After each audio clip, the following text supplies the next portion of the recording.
Hello, volám sa Sára a dneska chcela by som si s vami vysvetliť pár vecí v Biblii.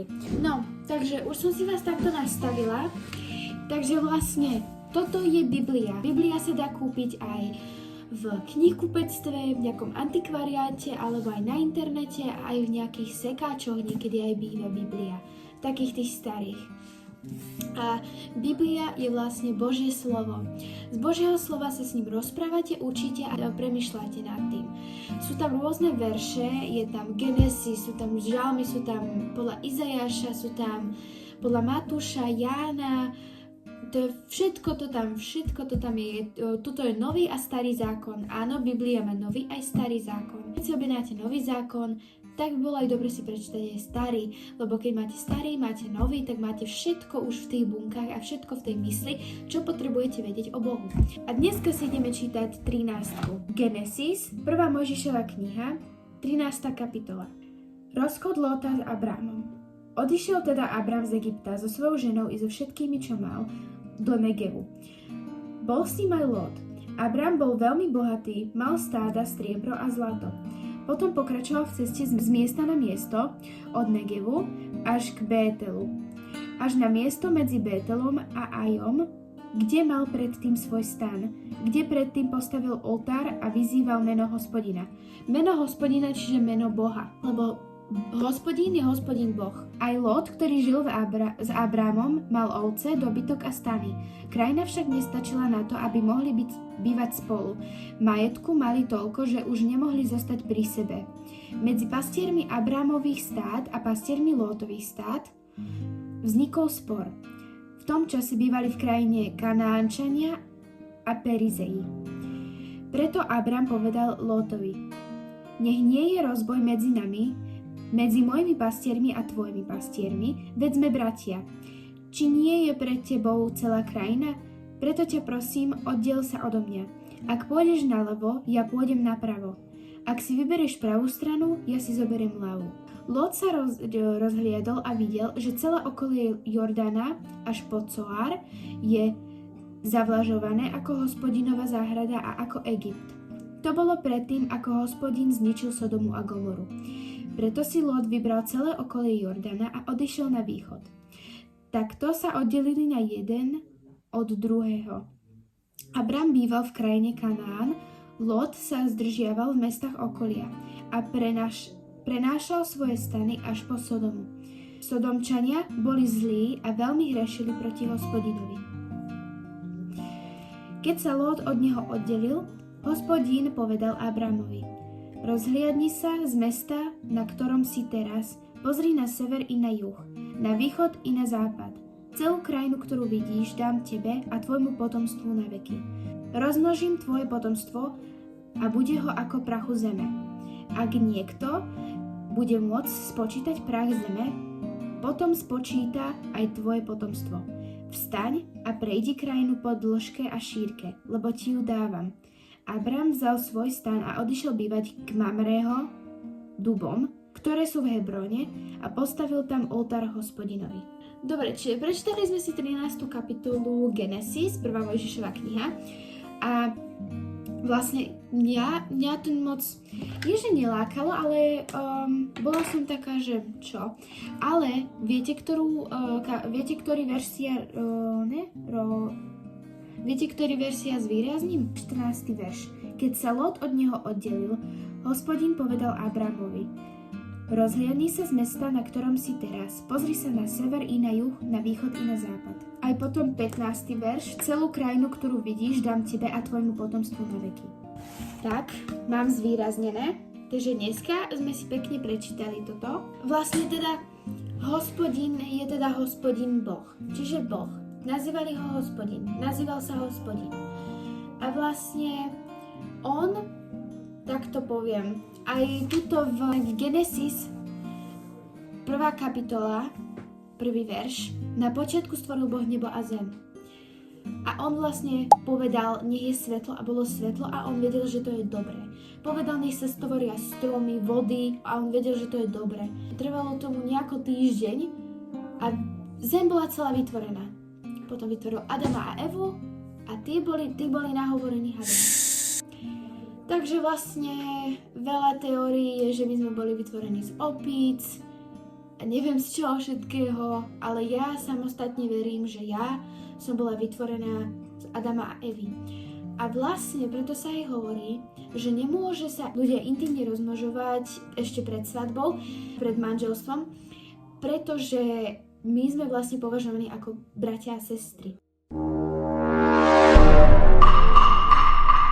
Preto sa všetci nazývame bratia a sestry. To by bolo trošku divné, keby sme to robili s bratom alebo so sestrou. Tak preto, keď sme na svadbe, tak hovoria, že a teraz vás považujem ako za manželov. Keď chceš vlastne Kristovým prísľubeným, tak ty musíš vzdať svoje telo, musíš vzdať svet, pretože svetové veci sú zlé. Je to samý hriech, boj, násilie, všetko. A musíš si zobrať svoj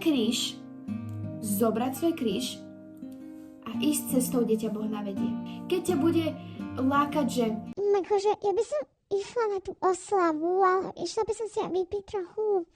Ale nemôžem, pretože ja som Božie dieťa a ja sa tým radím. Nechcem to. Tak vtedy vieš, že si zachránená. Lebo ty už sama vieš, že máš ducha v sebe a že ono ťa to neláka. Keď napríklad nie si istá, pomodlíš sa, spýtaj sa Boha. On ti dá pocit. Boh nevie priamo rozprávať nám ako s človekom. Niektorým sa to podarí, niektorým nie. Niektorí majú pocity a to im už hovorí všetko. Niektorí počujú ho a to už im hovorí všetko. Niektorí ho vôbec nepočujú ani necítia, ale proste snažia sa stále. A to Boh cení. Boh cení, keď sa snažíš. A tým, že keď sa nevzdáš a budeš sa viac a viac snažiť, tak ty budeš ešte viacej zachránená, než si myslela. Lebo keď ty sama vieš, že sa cítiš dobre pri Bohu a že keď máš aj také pocity, že niečo ťa miluje alebo v srdci cítiš takú jemnotu, taký pocit dobrý, tak vtedy ti rozpráva Boh a Duch Svätý, že si zachránená, že som pri tebe. Veľa ľudí mi povedalo v živote, že Boh je pri tebe. A ja, že ja viem. Vtedy som mala taký zamýšľací pocit, že ja viem. A keď som to tak seriózne povedala, tak že ja viem. Vtedy vieš, že Boh je pri tebe, keď vtedy vieš, že je pri tebe. Nesmieš sa strachovať, nesmieš stresovať, s tým mám ja ešte problém, ale ja vám len hovorím, že nesmiete stresovať, báť sa, lebo všetko, čo je Božie, keď ste Božia dcera alebo syn, tak vy sa nemáte ničoho báť, lebo On má pre teba plán. On má aj pre teba, čo ty toto kúkaš, aj keď si není zachránený, keď si není čistý, on má pre teba plán a ty budeš zachránená. Ale musíš vzdať svoje telo a zobrať si kríž a prenasledovať Boha, lebo to je ten najlepší spôsob, ako sa s ním zblížiš. Posielať verše na Instagram je tiež dobré, alebo na sociálne médiá. Rozprávať na YouTube o tom je tiež dobré. A proste, to není o tom, že robíš dobré veci. Není to o tom. Je to o tom, že veríš a je to o tom, že proste máš s ním dobrý vzťah. Máš s ním dobrú relationship, máš s ním všetko. Keď si pri ňom, tak si šťastná. Keď myslíš na Boha, tak si šťastná. Vtedy vieš, že je pri tebe a vtedy vieš, že to je tvoj dar. To je jeho dar. To je jeho dar, že ty myslíš na neho stále. Keď stále na neho myslíš, a ideš sa hneď modliť, keď sa cítiš v strese, alebo keď si smutná, alebo keď si nahnevaná. Jemu to nevadí, jemu je to jedno, ako sa cítiš. On je len rád, že čítaš. On je len rád, že sa modlíš. On je len rád, že na neho myslíš. Keď ideš hrešiť, čo si povieš? A však zahreším, poviem naspäť, to je jedno. Alebo povieš, že Ach, ja som zhrešila, ty kokos. No nič, pôjdem na spoveď. Zachránim sa a už to robiť viacej nebudem. Zoberiem kríž a pôjdem preč od sveta. Pôjdem k Bohu a nie svetu. Vtedy, keď ti je ľúto, že si zhrešila, tak vtedy vieš, že je to dobré. Vtedy vieš, že je to dobré. Keď sa necítiš zle, keď hrešíš, keď napríklad nechťec povieš Bože meno nadarmo a hneď povieš, ojoj, prepáč, tak vtedy je to dobré, lebo ty máš taký pocit zlý. Ale keď to není ľúto, vtedy už máš zle, vtedy už máš hriech. keď si niečo robila, čo si nevedela, že je hriech, alebo že si nevedela, že to je zlé, tak vtedy to tiež nevadí. Lebo potom, keď si o tom informovaná, že to je zlé, tak vtedy, že tak prepač, tak vtedy to je zlé. Ale keď povieš, že na čo? Tak vtedy to je zlé. Musíš sa zamyslieť nad sebou, keď chceš veriť Boha, tak sa zamysli nad sebou hlavne.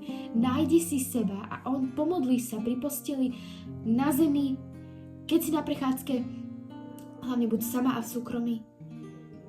On ti pomôže a on ťa počúva. A keď si myslíš, že Boh není pri tebe, keď sa rozprávaš, to je Satan. On ti chce povedať, že on tu není pri tebe. On tu není pri tebe, on ťa nemá rád, on ťa nepočúval, pozri, hrešiš. Ty sa musíš premôcť a povedať mu, ja som Božia dcéra, ja ho prenasledujem, teba nie. On mi odpustil a on ma tu počúva. Možno ho necítim, možno ho nevidím, ale ja viem, že je pri mne. Aj keď to necítim, ja viem. A potom to cítiť budeš. Ver mi. Veľmi veľa ľudí sa pýta, že a keď sa modlím, prečo je ticho? Prečo mi nepomáha? Každý učiteľ je ticho pri teste. Každý učiteľ je ticho pri teste. Čiže neboj sa, on je tam pri tebe. On je tam vždycky pri tebe. Ticho bude. Ale plán už je hotový. Plán je hotový. Len on čaká, pokým ty sa k nemu dáš, aby ti ten plán daroval. Aby ten plán bol presne určený pre teba. Vidím veľa ľudí, ak sa teraz obráca k Bohu. Celý TikTok mám plný toho. A vidím proste veľa ľudí, ak sa k nemu obráca. Ale zase vidím aj veľa ľudí, čo k nemu vôbec nie. Skôr sa od neho vzdialuje. Ten Satan chce nalákať ľudí. Toľko to užíhaj ma. A Boh má toľko to a Satan má toľko to. Ale nevadí. Ty sa hlavne zamýšľaj nad sebou a nad ostatnými. Šeruj gospel. Keď si vlastne kresťanka a chceš proste povedať tú dobrú informáciu, že Boh príde na svet, on ti pomôže, budeš zachránená, daj život Bohu a budeš zachránená. Pozri, aké sú teraz veci zlé. Snaž sa, lebo to je jediné, čo môžeš teraz robiť, je snažiť sa. Tak sa snaž, lebo Boh to cení. Boh to cení. Tak prosím, dajte svoj život Bohu, pretože on ti pomôže a on ti dá na veky vekov kľud, pokoj. Tuto nikdy na svete nebudeš mať pokoj a kľud. Nikdy. Jedine keď to Boh daruje, ale ináč tuto na svete, keď budeš robiť svetové veci, tak ty nebudeš mať nikdy pokoj a kľud. Môžeš si vypiť, môžeš sa cítiť ako rebelka. To není pokoj a to není ani kľud. Není to láska ani nádej. Není to viera. Je to kázenie svojho chrámu. Mám tu aj taký jeden verš. 1. Korinťanom, 3. kapitola, 17. verš. Ak niekto kází Boží chrám, toho Boh zničí. Lebo Boží chrám je svätý a tým ste vy. Vy ste obdarovaní chrámom svätým. A ty keď si ho ničíš, tak to je najhoršia vec, čo môžeš urobiť, lebo vtedy si takto spojená. Chrám, telo. Robíš zlé veci. Bum. Hrešíš. Bum. Kradneš. Bum. Toto nechceme. Nehrešíš. Bum. Prestala sa nadávať. Bum. Veríš Boha. Bum. A si zachránená. Si zachránená a prosím vás, viem, že vy padáte a ja padám do hriechu. Ale vždycky pôjdem na posteľ a pomodlím sa, že prepáčte, Pane Ježišu Kriste Nazarecký, prepáčte, čo som vám urobila, prepáčte, že som vás sklamala, prepáčte, že som zase spadla do toho, do čoho som nechcela. A viem, že to není váš plán. Lebo to všetko je Satan. Takže dúfam, že sme sa dneska trošku naučili, prečítali sme si Bibliu, aj som vám povedala, že ako sa môžete zachrániť. A tak. Tak dúfam, že sa vám páčilo toto video a dúfam, že Pán bude vždycky s vami. A miluje vás. Vždy vás bude milovať. Ešte sa aj pomodlíme trošku. V mene Otca i Syna i Ducha Svätého. Amen. Pane, požehnajte človeka, ktorý pozerá toto video. Požehnajte toto dievča alebo chlapca, ktorý pozerá toto video. Posvete jej darmi aj dušu im posvete, vyčistite im srdce, aby nebolo prázdne, aby bolo plné láskou a vierou a nádejí. Ďakujem za všetko, čo ste pre nás urobili, čo pre nás len robíte a aký máte pre nás plán. Ďakujem, že ste sa ukrižovali pre nás za naše hriechy a tým, keď vás sklameme, tak nám je to strašne ľúto. A ďakujem, že mi zachránite dušu, lebo vás o to veľmi prosím. Mene Ježiša Krista Nazareckého milujem vás. A určite aj ten, čo pozerá to video. Amen. By the way, ešte som vám chcela povedať, že tento verš dneska mi prišiel na biblické aplikácii. Môžete si kľudne aj nainštalovať aplikáciu Biblia. Je to aj v slovenčine, v nemčine, v ruštine, v hociakej onej, v hociakom jazyku. Takže toto je ten krásny veršik dňa a to vám môže chodiť na widgety, na tvoj lock screen každý deň. Dobre, ahojte.